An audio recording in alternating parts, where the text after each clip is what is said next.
Hey everybody, it's Eric Pappenfus. It's Friday, so it must be a buy day, and today we're in Newtown, Connecticut at the Reed Intermediate School to talk about one of the great library sales in the entire country.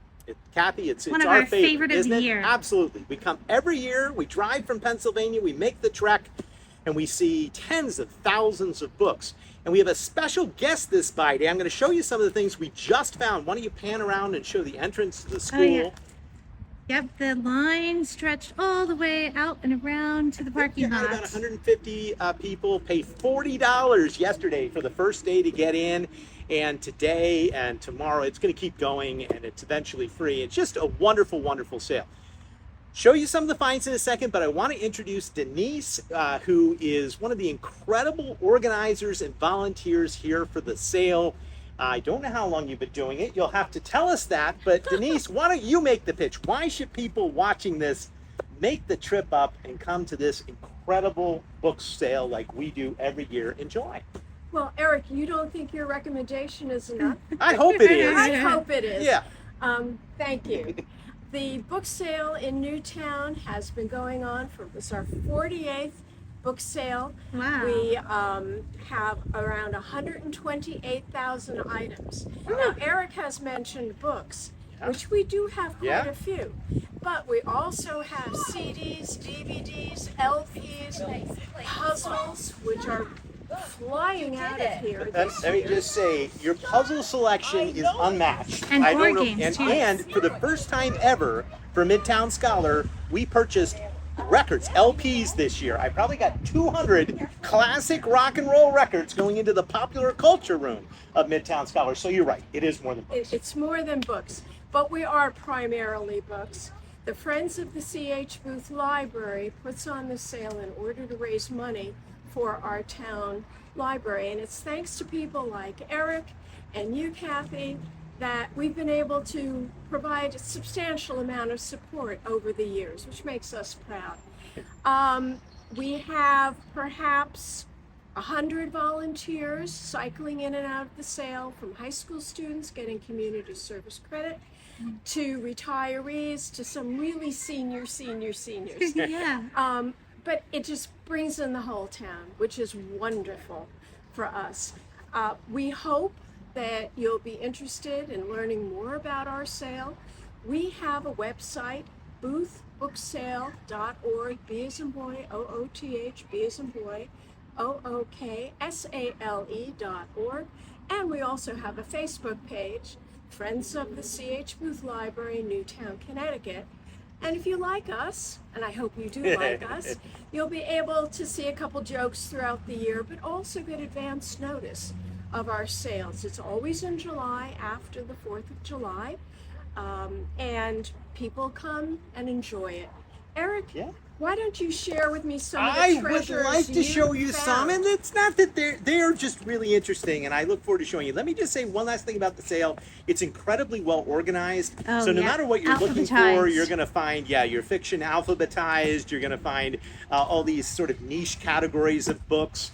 I went to the paranormal section off on the bleachers. That was fun. You were anything. transported. I know. It's incredible, and we go to a lot of book sales. But this one is worth traveling for. Okay, time for the buy day reveal, and got some interesting stuff. It's going to tell me a lot about you to see what of our treasures I think picked so. out. You're going to see. These are very, very interesting. So I'm going to show this to the camera. So the first thing we got is that there was a really interesting donation of books by playwrights. Your drama section was really strong. You had probably more plays at this sale than we've seen in a long time. This book is interesting, and it was in the collectibles room because this is Arthur Miller's first successful play. In fact, when this went on Broadway in 1947, he said, if this isn't successful, I'm giving up playwriting, which is pretty neat. He puts it out, and it is successful. And of course, this is actually inscribed not by Arthur Miller, that would have been really good, but by Arthur Kennedy, who plays the lead in the play, which is pretty neat. And also goes on to star in the rest of the Arthur Miller oeuvre. He stars in Death of a Salesman and The Crucible. Same Arthur Miller. But what's particularly special about this signed book, so it's an early printing of Miller's first successful play, is this bit in the back, which is also signed by Arthur Miller, which I don't know if you can see that, Denise, but Arthur it is, Kennedy. yeah, sorry, Arthur Kennedy. It is in shorthand, which Right. I can't read, but you could at the time. And it's also dated 8 p.m. on 5/2/1947 up in the top, which was the showtime for one of the actual shows. So you actually wrote it, while it was on Broadway, which is sort of cool. So I'm going to have to decipher this. If you know shorthand, you need to let us know. That's right. And tell us That's what he right. says. But there's one more interesting thing about this book. This is really good. Do you see who it's inscribed to? Yeah. To a very efficient prez? Well, Who do you think that? pretty sure it's Ronald Reagan, who was at the time president of the Screen Actors Guild and a friend of Arthur Kennedy's. In fact, he had just taken over the Screen Actors Guild. There was a lot of controversy. And it's also interesting because Elia Kazan, who is the director and to whom the play is dedicated, ends up testifying along with Reagan before the House Un-American Activities Committee and gives up names, which permanently ends his friendship with Arthur Miller, who's completely on the other side of things. But it's a time of great controversy in American history, and Arthur Kennedy had actually starred in films with Ronald Reagan. Now, So, Elia Kazan Yeah. had a summer home in Newtown for Ah. 30 years. There were sightings of him, Marlon Brando, a number of actors. Nice. Arthur Miller also had a place in this area of Connecticut.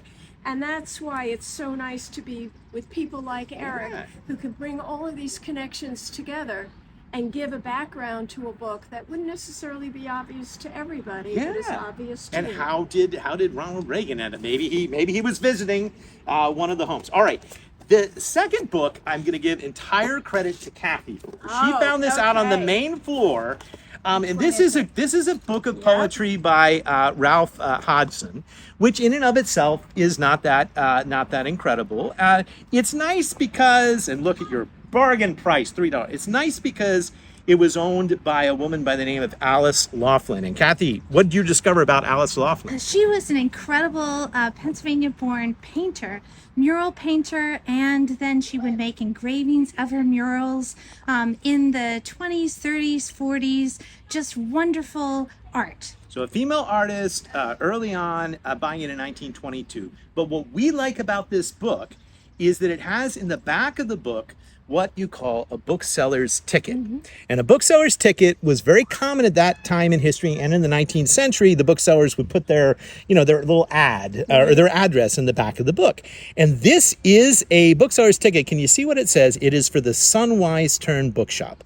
And the Sunwise Turn Bookshop is a fascinating story because it was the first American bookshop owned and operated by women. And it was in New York City, at this time at the Yale Club in New York City. And they were famous because they hosted all the luminaries of the day. F. Scott Fitzgerald, W.E. Du Bois was placing orders. And they really only backed books that they believed in, and it was an all-female staff. So Alice Laughlin went to a pretty neat place to buy it. And in bookstore lore, it's a pretty nifty one. Excellent. Got one more to show you here before we get to the funny book, because we always end with a funny book. This is an example of a book which is interesting. It's not so much because of the book, but because of what was in the book. I love looking for ephemera and things that are stuck inside of books. And this is a book by Pierre Loti, who was a French, a sort of naval officer and author who wrote adventure books and interesting things. And it was owned by a Merritt. It was actually owned by Mary Merritt, who we think was related to the Merritts of Merritt Parkway. So therefore, we've got another connection here. And this is perhaps why it was in Newtown.